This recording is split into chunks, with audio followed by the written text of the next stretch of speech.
បាទបងប្អូនបាទសួស្តីនេះកំពុងដាក់ភ្នែកឲ្យហាក់ល្មានបន្តិចបងប្អូនបាទ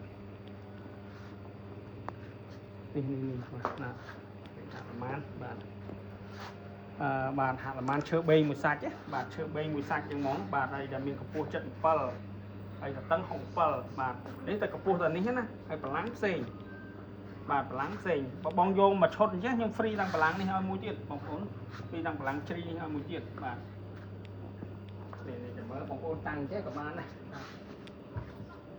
តាំងជាលក្ខណៈចេះក៏បានបាទដកកម្លាំងជ្រីចេញ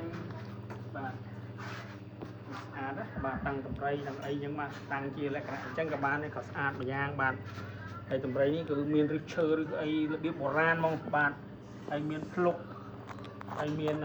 នេះប្រម៉ោយនេះចាប់ភ្លឹកឈូកចាប់អីចឹងមកបាទ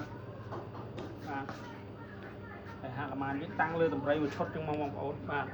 មួយឈុតចឹងមកបងប្អូនមើលពីចម្ងាយស្អាតទេបាទឬក៏យើងដាក់កម្លាំងជ្រីដូចខ្ញុំវគ្គមុនហ្នឹងមិញហ្នឹងក៏បានដែរបាទបងប្អូនយកជាឈុតចេះគឺតម្លៃពិសេសជូនតែម្ដងបាទអានេះឈើធ្នង់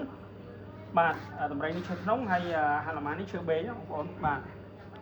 នេះស្អាតទេបាទហើយមុខតុកតម្រៃហ្នឹងមុខតុកធំបងប្អូនធំបាទឈើធ្នង់មុខតុកធំអាចធ្វើថាតែធ្វើអីបានបាទធ្វើតុកធ្វើអីបានទាំងអស់បាទអញ្ចឹងបានពីរយ៉ាងតាំងរបស់ក៏បានអីក៏បានស្អាតមែនតើបាទបងប្អូនចង់បានជាឈុតតំណែងតំណងមកលេខយើងខ្ញុំមកបាទຂະຫນាតអីចាំខ្ញុំបញ្ជាក់ជូនបន្ថែមទៀតបាទគឺកម្របានធ្វើអញ្ចឹងមែនតើបាទឈុតពិសេសហើយប្លែកភ្នែកតែម្ដងអរគុណច្រើនបាទជួបគ្នាក្នុង Messenger បងប្អូន